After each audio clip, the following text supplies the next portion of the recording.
Start right now.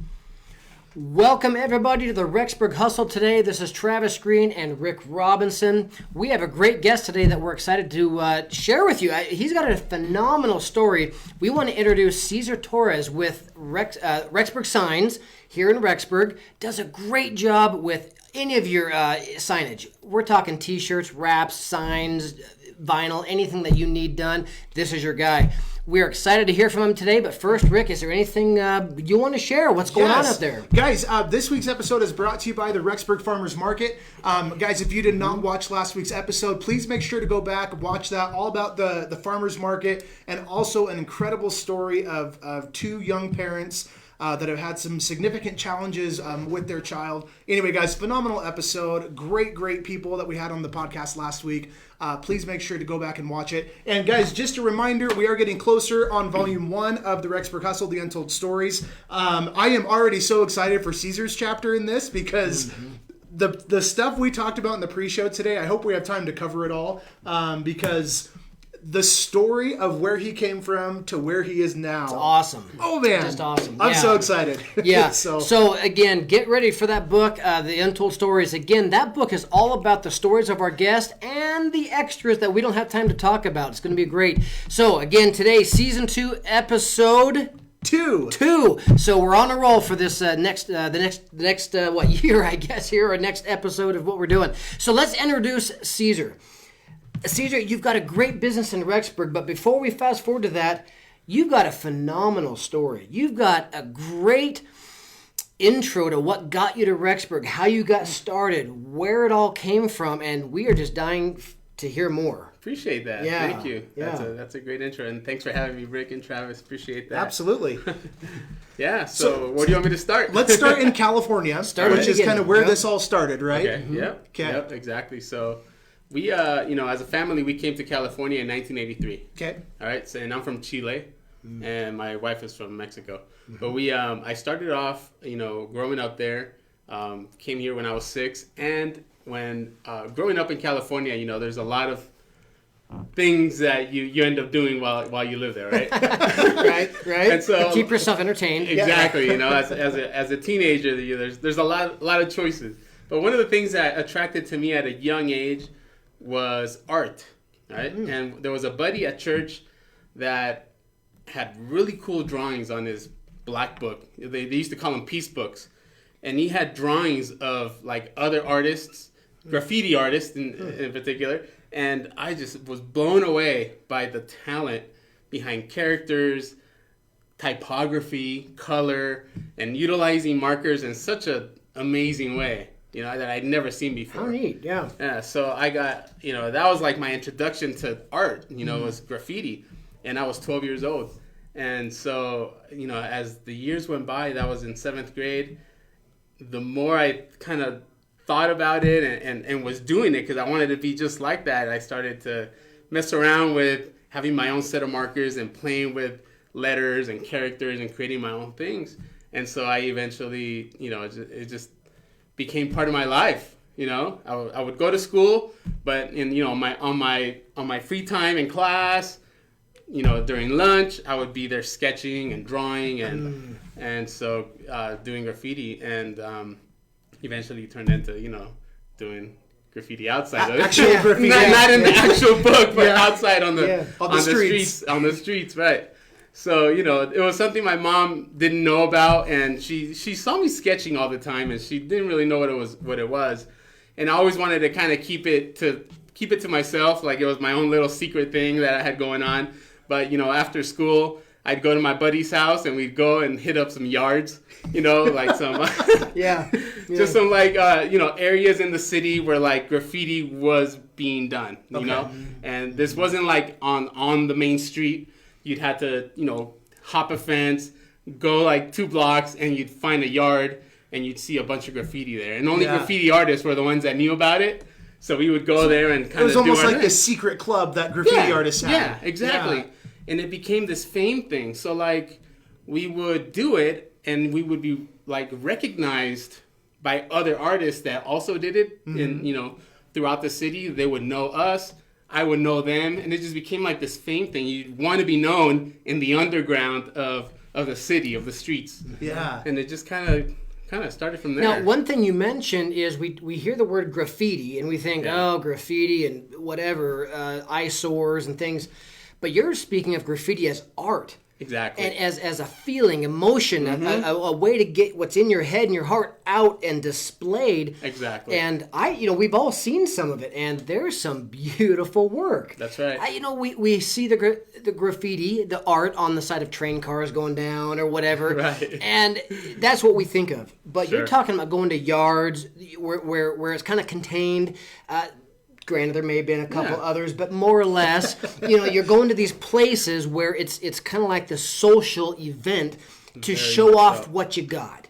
Exactly. And that's where it all comes out for you. Exactly. That's Wow. what it was, man. It was just it was very free. I felt free when I was doing it. We were usually, like I said, in like very secluded areas of the city, so it wasn't like like in your face kind of thing. And there were other artists there, so you would meet them and talk to them. And they would have their piece book filled with drawings, and I would show them mine, and we'd kind of like share them around, and we'd piece in each other's books. So you'd have pieces of like other artists in your book, and yours would go out. And it was just a way of just getting fame out there. Yeah. It's a in the real underground. community. It's a family, if you will, in a sense, or a community. Now, you were talking about, and I think Rick brought this question up, it's like, well, are these other graffiti artists kind of on the gangster side of things? Right. And what's your safety element there if you get into their territory? But you were saying they leave you alone. Yeah.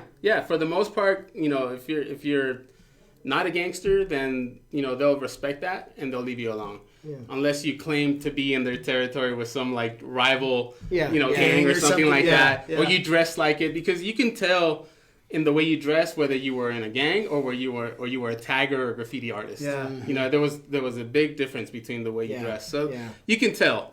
And so depending, a lot of times these yards are not like in the best cities, right? They're like kind of like in the I don't know, how would you say, like in the ghettos. Yeah, in the ghettos, right? Exactly. So a lot of times these gangsters will be there and they'll ask you, "Are you from somewhere?"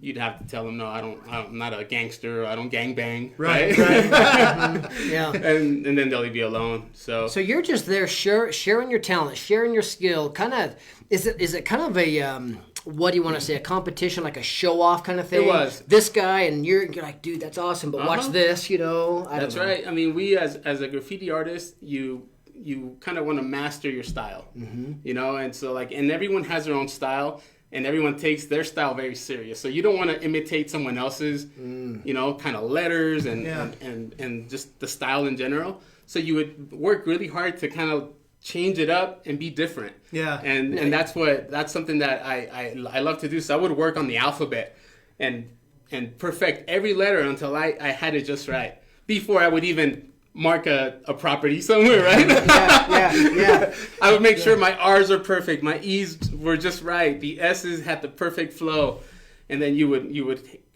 perfect your tag, perfect your piece, and until it was just right, and it was all very artistic. That's awesome. That's amazing. That's amazing. Now, Cool. one thing I can appreciate is, I have a 1 and a 3-year-old. My kids are little. My biggest fear of them becoming teenagers. Right. But you said when you were a teenager, this was all pretty sneakily done. Like you said, right. you weren't keeping your mom up at night. No, definitely not. So, and the funny part, and we talked about this a little bit in the pre-show, is later on in life, you guys would be kind of driving down the freeway. You'd be like, "Hey, mom." That's right. Yeah. I mean, By the way, there was several times. Like this was when I was already like in my 20s, and I would take my mom to the doctor or something like that, and we would drive down the freeway and see a freeway overpass or like the barriers on the side of the freeway. Yeah. And I was like, Mom, I never really told you this, but these walls here used to have my name on them. And right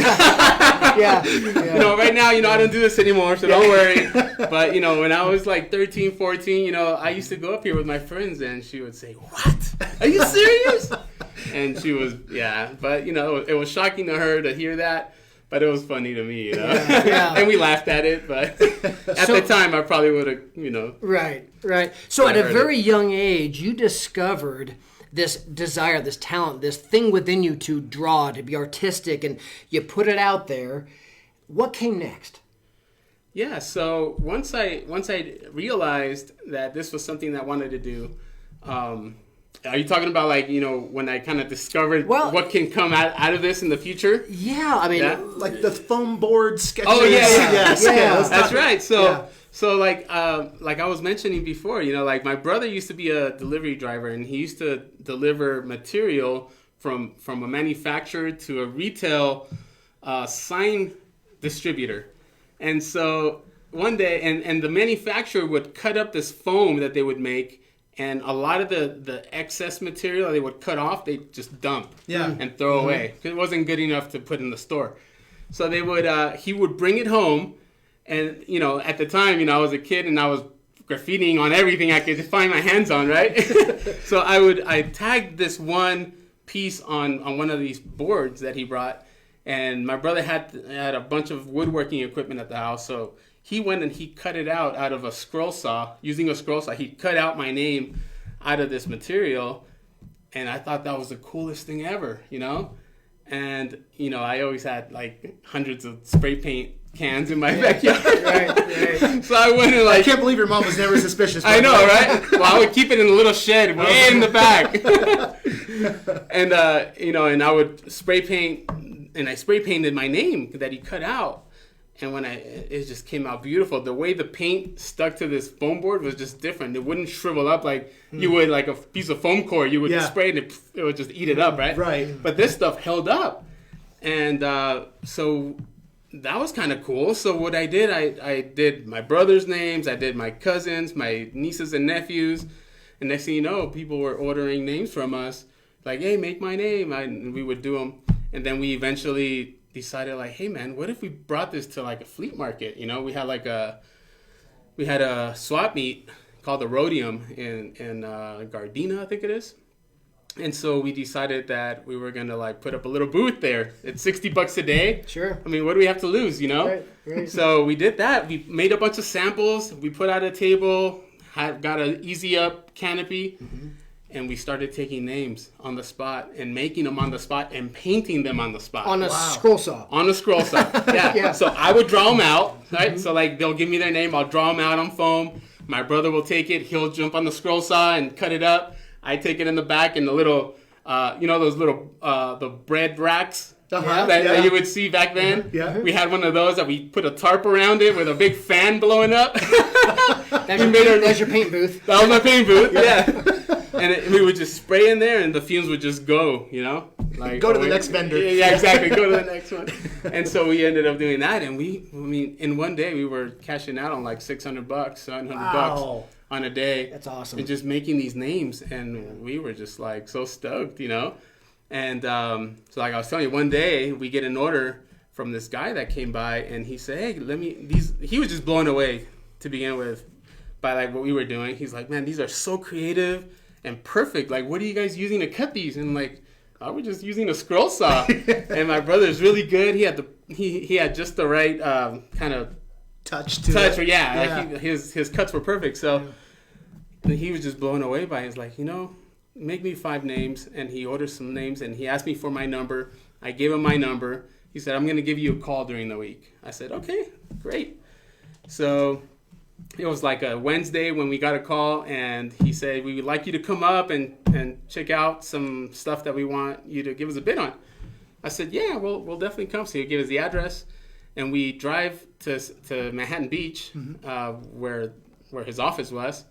And, the building said Skechers USA, and we thought we were at the wrong address. We were like, double check, because I don't think this is it. Yeah, and we went in and asked for Scott, and they were like, yeah, I'll have Scott come down. I'm like, oh, shoot, we're at the right place? This is it, yeah. And so he came down, and he welcomed us and showed us around, and he was so excited to meet us and to bring us to his building and his office. And he brought out some designs, and he said, we'd really like you to give us a bid on this. And that was like our first job. And we... Wow. With no idea of business, no idea of pricing, no idea of anything. Nothing. No. Yeah. Like, I had no experience in business at all. I mean, I was just a teenager. Yeah. And then my brother, less than me, And so, like, we went in there, and he asked us for a bid, and said, we give him some, like, $250 or something like that. And he was like, well, that's a little pricey for what we had in mind. And then we like totally lowballed. We went from being really high to being really low to the point where he couldn't say no to it. And at that point, we're like, I think we messed up, George. Funny. And no free pair of shoes to go with it. Oh, we got pair of shoes. Oh, did you? Yeah, we got All shoes. right. We got shoes. And my brothers, all his kids got shoes. Oh, funny. Yeah, it was cool. It was cool. Awesome.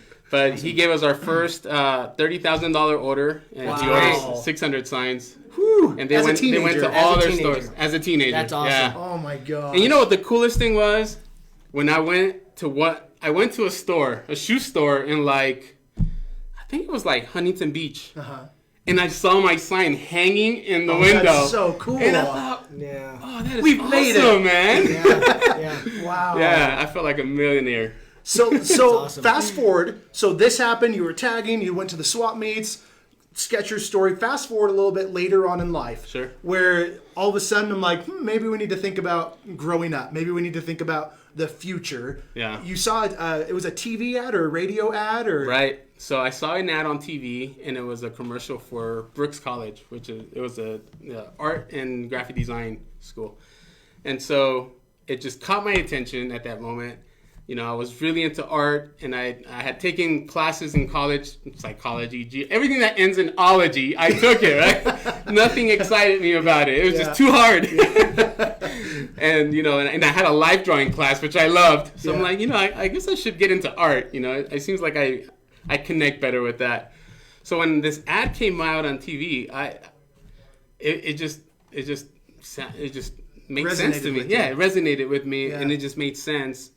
And I decided to make an appointment, and I went in without even researching other colleges. I probably should have went and like searched other things out there, you know, to see what other schools were offering that degree or opportunity. But I just went with it because it just caught my attention. Yeah. And they immediately reeled me in when I was there, right? They showed me around. They showed me the computer labs, and so I fell in love. I fell in love. Yeah, Yeah. I was mesmerized by it, and signed up. That's great. and got into graphic design. Awesome. And then from there, where did that take you? So once I went to college and I graduated, then you know, I got married a couple of years later, and you know. I don't know. I mean, right out of college, I worked for various companies, Silverlink, Exhibit Corp, and I got into like designing booths and stuff like that. Like trade shows. Trade shows. Okay. Yeah. And at the time, before I actually got employed by this company, I sent them an email, the owner of the company, and I said, hey, I'd like to, you know, offer you my services, because I was kind of like self-employed at the time. Yeah. And I offered him my services, and he said, yeah, come and show us what you got. So I brought in my portfolio where I had like a lot of like the foam cut letters, and I made some custom logos made out of like this 3D foam stuff that I was using to cut names out of. And so I went in, and he loved it. Like he showed it to his partners, and they were all blown away by what I was showing them. And he said, you know what, we'll definitely keep you in mind. And then like 2 weeks later, he calls me and he offers me a job. Wow, Instead of actually hiring me to do it. Because Yeah. he didn't have enough work for me to hire me on the spot, right? Sure. But he loved what I did and what I showed him. So he hired me, and I was there for 3 years working for him, and I learned everything, you know, all the trade show stuff. Wow. And I was designing, working with clients and AT&T, Skechers. Awesome. Came back around. Yeah. And so like it just kind of evolved from there. Yeah. Yeah. Huh. And then, so as we were talking, I can't believe we're down to 11 minutes already, but so you got into did you open your own business in California as well? I did, yeah. Okay, so you had your own business down there, and then you and your wife were getting into kind of the handcrafted selling on Etsy, That's selling right. on Amazon. Tell us a little bit about that business. Yeah, so at the time I was working for a company doing some game board design, and this I discovered Etsy online just by accident, really, and I was browsing through there trying to figure out, like, hey, this is kind of cool, and then I saw some stuff that was being done with wood, and I thought I could probably do something similar and just kind of create my own. So I decided to make some like some of those like family established signs that you would see, that you normally see all over Rexburg. Custom quotes and spiritual messages and things like that. And I thought, oh, this is kind of cool. So like I started like getting into wood pallets and breaking them down and cutting them up and just building like custom signs out of these like reclaimed wood and making the family established signs in like all these different ways. And so like in 2012, when I started doing that, like within the first 2 weeks that I opened my first Etsy shop, I had made $1,500. Wow. It's pretty good. And it just blew my mind. I'm Really like, good. wow, this fast? And so I decided, okay, well, let's start putting more products in our shop and see how it goes. And I started doing that, and more orders started coming in. And by like January, February, like we were like at about 3,500 a month in sales. Wow. And I just told my wife, I think I'm just going to quit my job over there. I mean, there's no need. Right. So I quit, She was really nervous about it, but, I stuck through and then did that for several years. Yeah. And then it got to a point where you were ready, like most people, to leave California. I was ready. Yeah. It was just way too busy. I just felt like homes were just too expensive. We had already gone through a foreclosure. And so we just thought, man, like are we ever going to get ahead here? California just, we lived in the city of Torrance where homes were starting at like 500,000. Wow. Super. Wow. And it just, anything less than that, we just thought we don't want to go to like cities where, it was scary. It was scary. You can't walk at night, You can't have your kids go to the school there.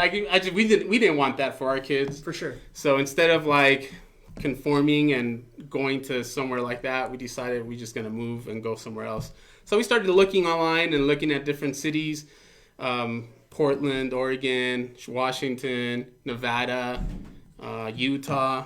Utah was kind of like at the top of the list. Yeah. Being LDS and everything, we thought it would be kind of cool. Yeah, for sure. Just living in LA and because like you said, you never have been surrounded by the LDS culture because of where you lived. Exactly. Yeah. And when I had come to Utah, I've always had a positive experience there. Yeah. Just seemed cool. Like I want that for me and my family. I had kids already, so. Sure. Yeah. And but one year we decided to come and visit her brother, which was going to BYUI, and he was married and they were having their first baby. So we came up to visit here at Rexburg, and we stayed at the Motel 8. And we just I had such a positive experience here. My wife didn't really see it. She's like, I spent most of my vacation in the back seat, because she gave her mother-in-law the front seat. She's like, I felt like I missed everything because I was always in the back seat. So for her, it was like different. But for me, I told her I have I don't know, something is drawing me to this place. Yeah. But we didn't make a decision then. We decided we went back home and just, trying to figure out, where exactly we'd want to move to. But it came down to, Rexburg was calling us. That's great. It was calling us. And we made the move. And at the time, we had our Etsy business going. So, the nice thing about that is that it was all online, and we were able to pretty much, as long as there's a Home Depot nearby and there's a post office, we can take care of business. Yeah. Now, when you first came, your first home you bought here, you were running your business out of your garage. So when we first came here, before we came, I actually made a deal with the property manager. Oh, that's right. Yeah. And as soon as we moved in, we rented that place because I knew I needed somewhere. A little more space. Yeah, more space. Yeah. The garage wasn't going to cut it. Yeah, that's right. Well, good. Man. So you rented the space, and then what was your experience there? How did business go? What was the volume and your experience having owned your own business in Rexburg, new to town, fresh start? What happened? Well, it was going well.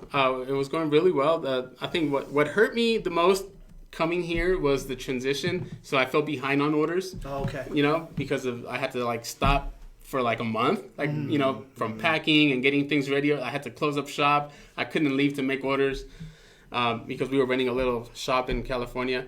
But, that set me behind a lot, and so when we came here, having the space really helped.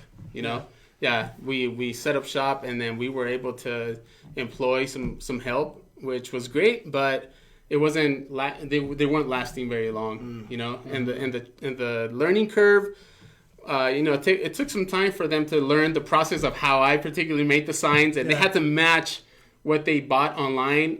You know, so it was kind of hard. You know, it wasn't like something real simple. Like I made them complicated. Yeah. I made my signs unique and different. So like now every sign had to make sure that you make it look somewhat close to what they're purchasing online. Well, and it's hard to teach a talent. Like you were very talented with artistic skills. It's hard to teach somebody a gift. You know, the gift is something that's in you. Yes. Yeah, exactly. The thing that just pours out naturally for you is hard to teach somebody else. Exactly.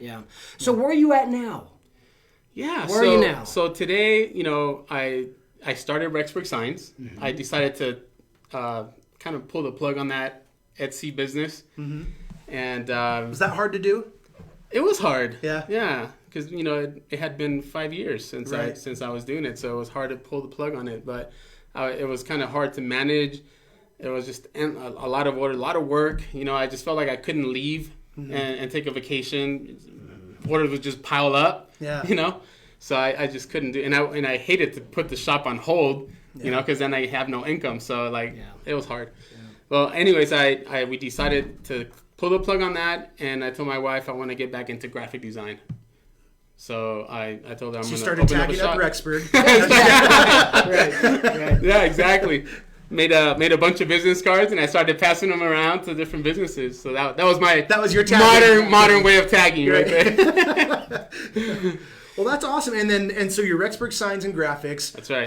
Kind of tell the audience, and we have 3 minutes left, kind of what all you guys do. Because I know, at least for our business, you've done a ton of different things for us. From stickers to signage to T-shirts to, that's right. I mean, all kinds of stuff. That's right. So, I mean, you know, with my creative abilities, I can pretty much tap into anything that you know, can help a business grow. Yeah. You know, from signs and banners, decals, whether you need graphics for your car or your trailer, or you have like a jet ski, right? You know, we can do it all pretty much. I mean, we have a large format printer that we can feed different types of material through there, and that can be applied to all sorts of different things. So from real estate signs to, like you said, decals, stickers to promote your business.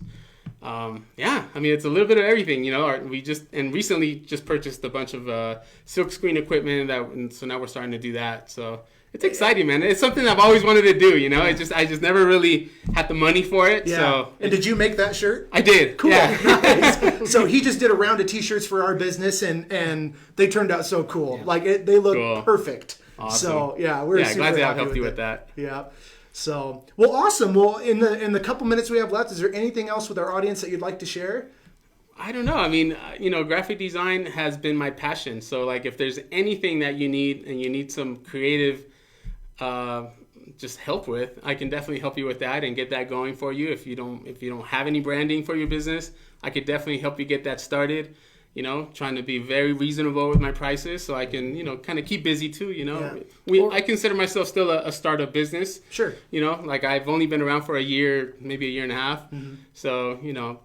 But yet your work quality is good, and whether it's your business or something for your house, a stencil for the wall, sign for the wall, a family, whatever it may be. Canvas, you know, a family canvas. Yeah. Oh, that's cool. Yeah, because I can print on all that. So, and I do have that in stock. Yeah, canvas material. So if you need something like nice for your home, that could definitely be something you may want. With a wide array of options to help businesses, families, just personalize a vehicle for somebody or anything else, come see Cesar at Rexburg Signs. You've got a great setup there. We're excited that you're in town. Thank you. What a great story from, it's an amazing story. A childhood discovery of art and passion and feel and emotion that you put on the wall of California somewhere that is now on a T-shirt and a billboard and a car and a business card here in Rexburg. We're glad that you did, that you followed your heart. And I think that's the message, is taking what your passion is and running with it. Turn that into something that can benefit you and others, because you know what? That's from within. That's the real side of you, and we're glad that you did.